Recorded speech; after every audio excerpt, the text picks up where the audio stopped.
You're listening to Life Lessons from a Psychic with C Psychic Readings Intuitive Podcast, the podcast where you'll get healing messages from Spirit to help you move positively forward in your life.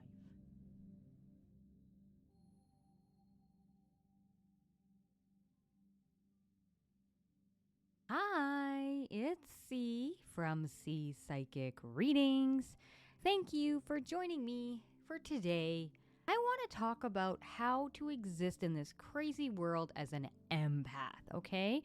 I do read for a lot of empaths out there, and empaths are a little bit different, okay? A little bit of a different breed. So I really kind of want to go into it, really discuss the empath journey and some tips and tricks on what you can do to make this crazy hard life a little easier for yourself. So first off, I'm sure many of you already know what an empath is. So just very quickly, an empath is somebody that truly feels things very intently. Sometimes they can also be described as a highly sensitive person, so an HSP. And the idea is that there's someone that just feels their surroundings a lot. They feel feelings of what's going on in other people. They emote things a lot more than others. So for example, somebody who's a highly sensitive person can just walk into a room. I know I have this where I could just walk into a room and I'll know that something's going on. Right? I've even had it where I walked into a living room and I could say to somebody, did someone just have a disagreement or an argument in here? Because there's a lot of anger in here. And they're like, yep. So you can just feel the vibration of a room is what I like to say. It's something where you can walk into a room, you can walk into, I've had people do this where they walk into zoos or aquariums and they feel this kind of energy, or they look at people and they feel their certain sadness or feel things about them.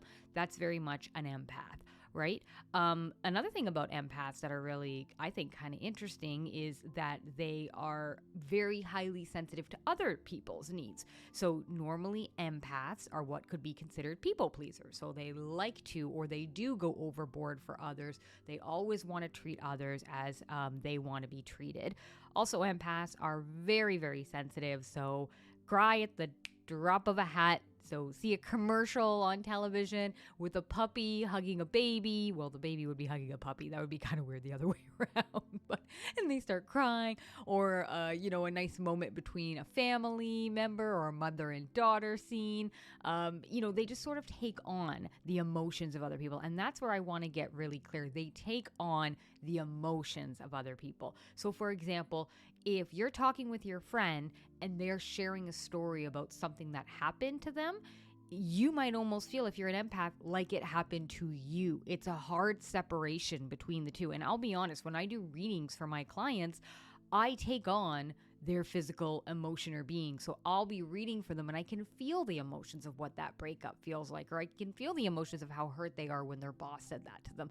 And it's almost like I'm seeing it exactly through their eyes or through the eyes of whoever I'm talking with. So you can take on a lot of that. Now, the cool thing about it is that you could take on a lot of that. The not cool thing about it is that you could take on a lot of that, and that can lead to, other things that might not be as positive. For example, a lot of empaths, I encourage all my empaths out there, be very careful how you consume the news and when you consume the news, okay? A lot of empaths are extremely anxious ridden. Sometimes they'll be doom scrolling, as they call it, on TikTok or Instagram, and they'll just be reading or seeing these videos of horrible things that happen, and that can stick with an empath a lot longer. So if you want to know if you're an empath or not, again, this is not to say if you're a good person or not. Being an empath actually is a lot harder in life, I think. So just the idea and the difference between the two, and you could be in some places an empath and not, but here's the true sort of sense of what I would consider a, leaning empath, almost 100% empath. This is somebody that would wake up and kind of feel the energy in the room. So wherever they are, they feel that energy. So if they're riding a bus and there's lots of people that are going through a difficult time, or there's poverty around them, they feel it, even if that's not their experience. If they walk into a room, they can immediately tell the temperature in the room between different people, between a situation. They can feel the energy of sometimes what would be considered like objects outside, or things like flowers and trees, animals. That's a big one that empaths have a feeling towards. They are constantly people are constantly drawn to them. That's another thing about empaths. So for example, if you go out, everyone has this friend where they go out and, babies, puppies, kitties, birds, whatever you want to call it, flock to them, right? Really kind of are attracted to them because it's attracted to that empath energy, that sort of light energy. An empath is also somebody, like I mentioned, that can take on a lot. So they usually can also be perfectionists, or they really want to do their best for everyone around them. They don't like to let other people down. Could be people pleasing in certain ways. Can be very anxious ridden. So they might read the news, see something on TikTok or on Instagram and get really anxious or riled up, feel very sad a lot of the time because it's a lot to just be in the world, just to take on everything of what's going on, be very confused a lot of the time in terms of why things are happening or why certain people feel a certain way because they don't see it in that way. So all these things can lead to being an empath and a highly sensitive person. Now, the two can go hand in hand. Sometimes they don't have to, but if you are an empath and a highly sensitive person, the good news is there is a lot of resources out there for how to sort of protect your energy, as I'm going to say. I've had it where I've been reading for clients and I'll tell them these things and they'll be like, see, I never really thought I was an empath. I just thought I was a little sensitive. But now that you mention it, yeah, I think I could be an empath. But the reason I didn't think I was an empath is I don't have all those qualities. And like I said, for example, you don't have to have all of them. You can have a few of them. The way that you know if you're a true empath versus someone that can separate that, most people don't walk around kind of holding information in their head about something that they read or seen online for many, many, many days. Obviously, there's very tragic things that are happening right now and something that's out of the norm, you would, but it's not for everything. Empaths can read something that, somebody else can read and glance over and say, oh, okay, that's kind of interesting. And an empath can hold it. A lot of empaths don't have issues getting to sleep at night. They kind of go through their day and they go to bed. They can kind of clock out of their mind. Empaths really think and they can feel the vibration of other energies around them. So for example, like I know for myself, sometimes I'll walk into a room and I know there's something else that is this worldly being available, right? It's not a human in the room with me, but I can feel the energy of that. I can walk through graveyards, which I don't try to do very often because you feel the energy of what's around in the graveyard. They can communicate with different animals. I know for myself, I do pet readings and I've had it where I've just kind of had a friend's pet or I've pet someone's animal and I've been like, oh, what's going on with this? And they'll say, oh my gosh, it's so funny you can sense that, So these are kind of what the empath experience is. Not everyone has it. Not everyone needs to have it. Again, I think it's a very difficult path when you're an empath, but at the end of the day, most of us don't choose to be empaths. A lot of times you can kind of shut down the empath energy or lower the empath energy, but I think it's just very important to recognize that not everybody is an empath. So, for example, like that client I was reading for, she didn't actually realize that she was an empath because her partner, he's not an empath. And I don't want to use the term belittling, but he didn't really understand what she was experiencing. So she would mention things like, doesn't our neighbor across the street seem really sad? Like, don't you think something's going on? Her partner would say, oh no, I think they're fine. But she's an empath. So she would go over and talk to the neighbor and find out that, yeah, that neighbor lost their partner, lost their wife, and they're going through a really difficult time right now. She felt that from this person. Her boyfriend would kind of hear certain things she was saying and saying, oh, no, I don't feel that. Or no, I think maybe that's not something I'm experiencing. And that's really where she started thinking about it, going, oh, I might be having a different experience. And I think that's what's really key in this, that if you're an empath, you are having a different experience than other people, all right? So I think it's kind of good to know, because a lot of times I have a client that'll speak with me and say, see, I just felt like I was going crazy, so it's really interesting to hear everything that you're telling me, because this is what I was feeling, and I thank you so much for validating it, because I literally thought I was going nuts, okay? Now, an empath is not a replacement term for people that are experiencing mental health issues, okay? I always tell people on my psychic sessions, I'm not a doctor, crazy psychic lady. And I've had it where I've spoken with someone and I'm like, hey, Have you thought to speak with a mental health professional about this? And they went, I wasn't really sure. You think maybe? And I said, I don't think it'll hurt to talk to somebody. And I've had lots of people that send me emails after saying, see, thank you so much for recommending that. I spoke with someone and I'm very happy I did because I got some treatment, or I've got some relief from what I was feeling. So this is where we have to be careful of what's the empath energy and what's something else. But what I want to do is talk a little bit about how you can sort of protect yourself in this world as an empath, ways that you can use your empath energy to the highest and best good while you're on this planet, okay? So the first thing, and I know I keep saying it over and over again, but I think it's just a really good reminder, not everyone's an empath, So, I mean, the biggest thing I find that empaths sometimes feel is that they are treated unfairly. So, for example, empaths go out of their way to do and give to other people. They will go out of their way to make other people's experiences fantastic. They will go out of their way to please other people. They will go out of their way to really show somebody how much they care. And sometimes they don't get this in return. And I've had a lot of clients that message me. I'll give you one, for example. I just read for a client where, she went overboard for a friend's party or birthday, and she went all out, did everything. And then, her birthday came around, and this friend took her out to dinner, but didn't do as much or didn't put as much thought and planning into this as my client had for her friend. And she was upset by this. And she goes, why wouldn't she do this? I did all this for her. And I said, because, you're experiencing life in a different way that she is. She thinks that you're giving this to her because you want to, and she wants to give you this nice meal that you share together, and that's the exchange. So I think when you're an empath, realizing that not everybody experiences life the same way and through the same lens as you is really key, because it'll help with some of those expectations. So this way, if you're out there living your life as an empath and you do you do stuff as an empath for someone else, you're not having the key expectation that they will do that in return, right? It's the idea of just looking at somebody and saying, oh, I am like this and they are like that. And it's not good or bad. It just is what it is. And that means that I'm going to conduct myself in this way and put up my boundaries so I don't feel hurt, taken advantage of, etc. Because once again, empaths go overboard for other people. They people please. They really want to do everything they can for somebody. So this is a way to sort of protect that energy.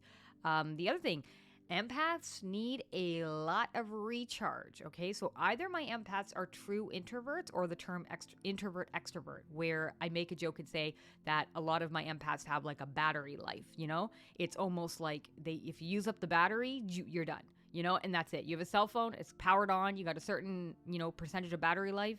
You can, kind of protect that battery life a bit, but at the end of the day, it's done. You got to recharge, and you have to do things to recharge for yourself.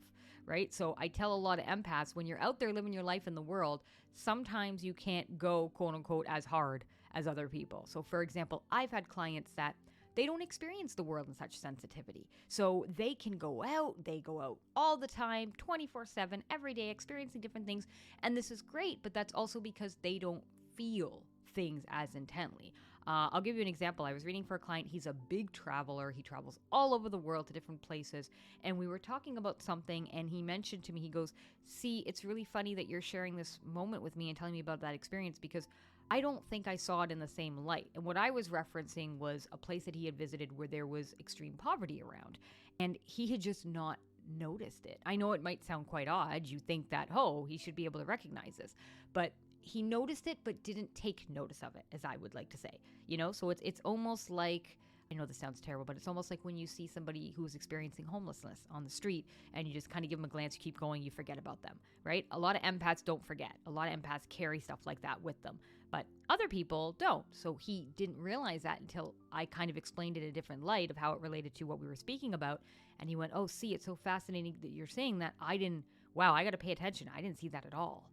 So they just experience life differently. So if you're an empath, you need to conserve or recharge your energy. So I always tell my empaths, first off, be very careful who you hang around with. And again, not that, we're talking about good or bad, although very good to keep boundaries up and protect yourself from toxic individuals. I'm talking more along the lines of energy givers versus energy suckers. Right? This is not to say you can't have people in your life that maybe take a little more energy. That's fine, as long as there's an exchange of energy happening. But if you're constantly around people that are draining your energy and you're not getting energy kind of like repeated back to you or filling up your tank, you got to be careful, because Empaths have a way of just going, and then they hit the wall, and that's where you see a lot of people who burn out. A lot of people who experience stuff like that are empaths. Empaths, actually, funny enough, can also experience more sicknesses or diseases because they go so hard for other people. They don't take care of themselves, right? Other people, they know to put themselves first. Empaths put everyone else first. So this you really want to be careful of, because I want to change that empath story. So we're not all looking at it from the ways of, oh, I'm an empath, I'm a healer, I'm a helper, I have to sacrifice myself. No, you don't. You got to put on your own oxygen mask first, as they like to say on the plane, before you help other people, and then you can help people. You're still going to help people, but you're going to do a better job by being able to conserve and make sure you take care of yourself and your resources first, as opposed to just completely depleting your energy so you can't take care of anyone else, right? So be careful with who you have around you, how much time you spend with those people. Be very careful with the amount of media you consume online. I was speaking with an empath in her early 20s, and she was just overwhelmed by what she was seeing and experiencing on social media.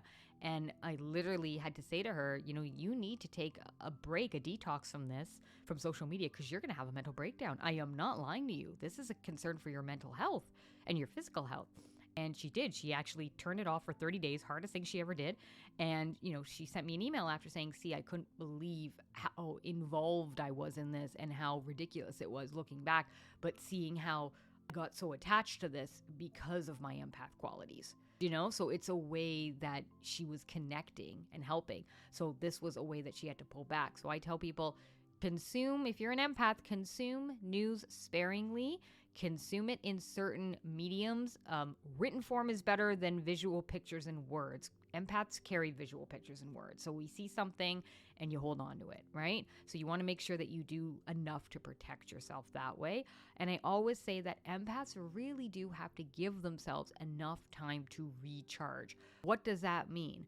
It can look different for every empath, but the way I've experienced this is empaths need more time off than others, A lot of empaths that I know, my clients, they can spend a whole day, sometimes more, by themselves doing what they're doing, whether it's sitting in bed, watching television or Netflix, whether it's, puttering around the house, whether it's taking themselves for a walk. They can enjoy their own time a lot more than, say, people that might not experience empath qualities, okay? And they truly are happy with that, So for example, during COVID, I was making a lot of jokes with my clients that, while everyone was kind of shut in going, oh my gosh, I'm going stir crazy, I need to get out. A lot of empaths were saying, this is just my normal life, and it actually, I know it sounds weird, but it didn't affect empaths in that way because it was just part of who they were, So I say empaths need time off to recharge. So don't feel guilty. Empaths feel a lot of guilt for taking this time. Do not feel guilty for taking the time you need to recharge your own battery. And on that note, spend time outside instead of inside all the time if you're an empath. So if you are recharging, empaths need nature. All my empath babies, they need nature. They need water. They need lush green trees. They need forests. They need little animals running around. Nature, nature, nature. That is what heals the empath soul. And a lot of my empaths don't take enough time to go out in nature.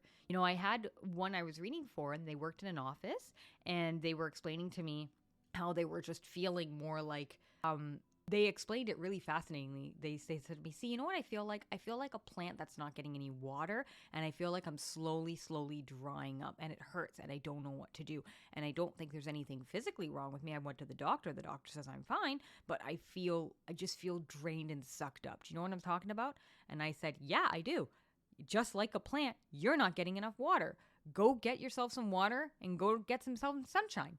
And they went, what do you mean? I said, go around water and go be in nature. See what happens. And they came back and they actually told me that was exactly what they needed. And they liked that suggestion so much to remind themselves. They got a little plant tattooed on them as a reminder that they need sunshine and water and oxygen. So they don't spend too much time inside, because that's what they were doing. They were just in the office all the time, just commuting from office to home, basically spending all hours of the day, within four walls. So it's getting out there. Okay. So these are things you can do as an empath to kind of protect your energy, to make sure that you're doing the best for you and those around you. And then the last thing I want to say with an empath is just be kind to yourself. You're doing okay. You know, a lot of empaths, especially when I get on the call with them, they are always kind of, and I understand this, anxious and freaking out that they are not reaching their full potential, doing the best that they can, having the best day ever, living the best life, because they want to just soak it all in. They want to soak up because empaths, again, feel so tremendously. If you want to know what the difference is, it's almost like if someone eats ice cream, vanilla ice cream, and someone can be like, oh, that tastes good. And an empath will just enjoy every single nuance of it and say, oh my God, the cold with the vanilla bean, with, oh, I get a hint of this. And oh my gosh, this is just so good with the cone, outside in nature, having the sun beat down on me. They can express every single color almost of what's happening in and around them. And that is sort of felt through them. They feel that intensity of joy that much, So, I say to my empaths, just relax, take a deep breath. You are doing A-okay. You are doing the best you can with the knowledge you have, which is all we're supposed to do on this planet. All right? We're not meant to have all the answers. If we're meant to have all the answers, there'd be no point being here. Okay? The idea here is to learn and find your bliss and find joy in those moments. Okay? So that's what you have to do as an empath. So I hope this has been helpful and healing to anyone out there. I hope if you are an empath, this has given you some information on some things you can do to better help yourself, kind of thriving and surviving in this world. Maybe you're somebody that's, has an empath in their life or is very close to an empath. And sometimes you're not really sure, why are they crying at things all the time? Or, why do they need like 2 days to sleep? I don't understand this, Maybe it gives you a little bit of an idea of who they are and their best qualities that you can appreciate versus things that they might need to be able to present their best qualities forward. All right. Well, I want to thank you so much for listening to this podcast. I do hope it has been helpful and healing for you out there. If there's any questions, anything you guys want to know about, I'm always so amazed when I get emails. I just love to get emails and reviews. People are leaving me some wonderful reviews. They just warm my heart just seeing that this is reaching people and it's helping people in their journey in this life. All right. Thank you so much again for listening. I hope everyone out there is doing okay and that you're taking care of yourselves and each other. Blessings.